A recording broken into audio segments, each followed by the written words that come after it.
ഐക്യരാഷ്ട്രസഭയുടെ ഏറ്റവും ശക്തമായ വേദിയായ സുരക്ഷാ കൗൺസിലിലേക്കുള്ള 2028-29 കാലയളവിലെ താൽക്കാലിക അംഗത്വത്തിനായി തന്നെ ഇന്ത്യ ഔദ്യോഗിക പ്രചരണം ആരംഭിച്ചതോടെ 5 പതിറ്റാണ്ട് പഴക്കമുള്ള ഒരു നയതന്ത്ര പോരാട്ടത്തിന്റെ ഓർമ്മകൾക്ക് ഇവിടെ വീണ്ടും തുടക്കമാവുകയാണ്.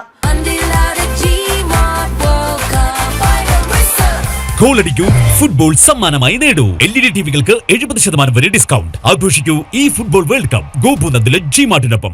1975 പാകിസ്ഥാനുമായി നേർക്കുനേർ പോരാട്ടത്തിൽ ഏർപ്പെട്ട ഇന്ത്യയാകട്ടെ അന്താരാഷ്ട്ര ഐക്യവും നയതന്ത്ര സമവായവും എല്ലാം മുൻനിർത്തിക്കൊണ്ട് അവസാന നിമിഷം മത്സരത്തിൽ നിന്ന് പിന്മാറുകയാണ് ചെയ്തത്. എന്നാൽ അന്ന് ഒരു തന്ത്രപരമായ പിൻവാങ്ങലായി തന്നെ വിശേഷിപ്പിക്കപ്പെട്ട ആ തീരുമാനം ഇന്ന് ഇന്ത്യയുടെ ആഗോള ഉയർച്ചയുടെ പശ്ചാത്തലത്തിൽ പുതിയ അർത്ഥതലങ്ങൾ കൈവരിച്ചിരിക്കുകയാണ്. 1971 യുദ്ധ വിജയത്തിന് പിന്നാലെ തന്നെ ആഗോള ജനപ്രീതി നേരിടുന്ന ഇന്ത്യക്ക് പോലും അന്ന് UN വേദിയിൽ കഠിനമായ നയതന്ത്ര യുദ്ധം നേരിടേണ്ടി വന്നിട്ടുണ്ട്. എന്നാൽ 2026 ഇന്ത്യ 1975 ഇന്ത്യ അല്ല എന്നതാണ് യാഥാർത്ഥ്യം. ലോകത്തിലെ ഏറ്റവും വേഗതയിൽ വളരുന്ന സാമ്പത്തിക ശക്തികളിൽ ഒന്നായ ഇന്ത്യ ഇന്ന് G20 ഉച്ചകോടിയുടെ വിജയകരമായ നടത്തിപ്പിലൂടെ തന്നെ ആഗോള നേതൃനിരയിൽ തന്നെ സ്വന്തം സ്ഥാനം ഉറപ്പിച്ചിട്ടുണ്ട്. ഒരിക്കൽ പാകിസ്ഥാനെ പിന്തുണച്ചിരുന്ന നിരവധി അറബ് ഇസ്ലാമിക രാജ്യങ്ങൾ ഇന്ന് ഇന്ത്യയുടെ തന്ത്രപ്രധാന പങ്കാളിയായി തന്നെ മാറിയിരിക്കുകയാണ്. സൗദി അറേബ്യയും UAEയും ഉൾപ്പെടെയുള്ള രാജ്യങ്ങളുമായുള്ള ശക്തമായ ബന്ധങ്ങൾ ഇന്ത്യയുടെ നയതന്ത്ര സ്വാധീനം എത്രത്തോളം വളർത്തി എന്നതിന്റെ തെളിവ് കൂടിയാണ്. 1975 UN വേദിയിൽ ഒരു ചുവട് പിന്നോട്ട് വെച്ച ഇന്ത്യ ആകട്ടെ 2028 ലോക രാഷ്ട്രീയത്തിന്റെ കേന്ദ്ര വേദി ആ ഒരു വേദിയിലേക്ക് ഒരു വലിയ ചുവടുവയ്പ്പിന് ഒരുങ്ങുകയാണ് ഇപ്പോൾ. മാത്രമല്ല ഇവിടെ ആഫ്രിക്കൻ ലാറ്റിൻ അമേരിക്കൻ രാജ്യങ്ങൾ എളുപ്പത്തിൽ ജയിച്ചു കയറിയപ്പോൾ ഇന്ത്യയും പാകിസ്ഥാനും തമ്മിലുള്ള പോരാട്ടം നാടകീയമായി തന്നെ നീണ്ടുപോവുകയും ഒരു രാജ്യത്തിനും ജയിക്കാൻ ആവശ്യമായ 3/2 ഭൂരിപക്ഷം ഇവിടെ ലഭിച്ചില്ല എന്നതാണ് യാഥാർത്ഥ്യം. ഒടുവിൽ എല്ലാ റൗണ്ട് വോട്ടെടുപ്പിലേക്ക് കാര്യങ്ങൾ നീണ്ടപ്പോൾ അന്താരാഷ്ട്ര തലത്തിൽ ചേരിതിരിവ് ഒഴിവാക്കുവാനും നയതന്ത്രപരമായ സൗഹൃദം നിലനിർത്തുവാനും വേണ്ടി ഇന്ത്യ സ്വയം പിന്മാറാൻ തീരുമാനിക്കുകയായിരുന്നു. അങ്ങനെയാണ് അന്ന് പാകിസ്ഥാൻ ആ സീറ്റ് നേടിയെടുത്തത്. ഇന്ന് ഇന്ത്യയുടെ നയതന്ത്ര പരാജയമായിരുന്നില്ല, മറിച്ച് തന്ത്രപരമായ ഒരു പിൻവാങ്ങൽ മാത്രമായിരുന്നു അത്.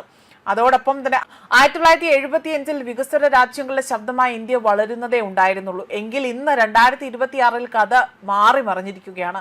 ലോകത്തിലെ ഏറ്റവും വേഗതയിൽ വളരുന്ന 5ാമത്തെ വലിയ സാമ്പത്തിക ശക്തിയാണ് ഇന്ന് ഇന്ത്യ. പ്രതിരോധ രംഗത്തും സാങ്കേതിക വിദ്യയിലും ബഹിരാകാശ രംഗത്തും ലോകം ഇന്ത്യയെ നോക്കിയാണ് അത്ഭുതപ്പെടുന്നത്. അന്ന് പാകിസ്ഥാന് വേണ്ടി വോട്ട് ചെയ്ത പല അറബ് ഇസ്ലാമിക രാജ്യങ്ങളും ഇന്ന് ഇന്ത്യയുടെ ഏറ്റവും അടുത്ത സുപ്രധാന പങ്കാളിയാണ്. സൗദി അറേബ്യയും UAEയും ഉൾപ്പെടെയുള്ള രാജ്യങ്ങൾ പ്രധാനമന്ത്രി നരേന്ദ്രമോദിക്ക് തങ്ങളുടെ പരമോന്നത സിവിലിയൻ ബഹുമതി നൽകിക്കൊണ്ട് ആദരിച്ചു കഴിഞ്ഞിരിക്കുകയാണ്. സാമ്പത്തിക തകർച്ചയിലും കടക്കെണിയിൽ പോലും പെട്ടുകൊണ്ട് ലോകത്തിന് മുന്നിൽ അവിടെ ഭിക്ഷാപാത്രവുമായി നിൽക്കുന്ന ഇന്നത്തെ പാകിസ്ഥാന് ഇന്ത്യയുടെ നയതന്ത്ര കരുത്തിന് മുന്നിൽ ഒരു വെല്ലുവിളി ഉയർത്താൻ പോലും ആകില്ല.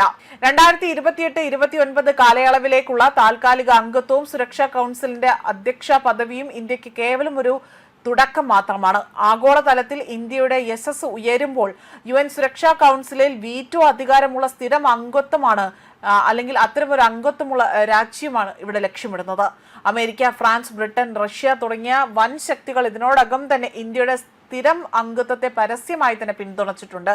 1975 വോട്ടിംഗ് ചരിത്രത്തിൽ നിന്ന് പഠിച്ച പാഠങ്ങളും ഇന്ന് കൈവരിച്ചുകൊണ്ട് അജഞ്ചേയമായ ആഗോള സ്വാധീനവും മുൻനിർത്തിക്കൊണ്ടാണ് ഇന്ത്യ നടത്തുന്ന ഈ നയതന്ത്ര പോരാട്ടം ആഗോള ഭൗമ രാഷ്ട്രീയത്തിൽ ഭാരതത്തിന്റെ പുതിയ യുഗപിറവിക്കാണ് സാക്ഷ്യം കുറിക്കുന്നത്.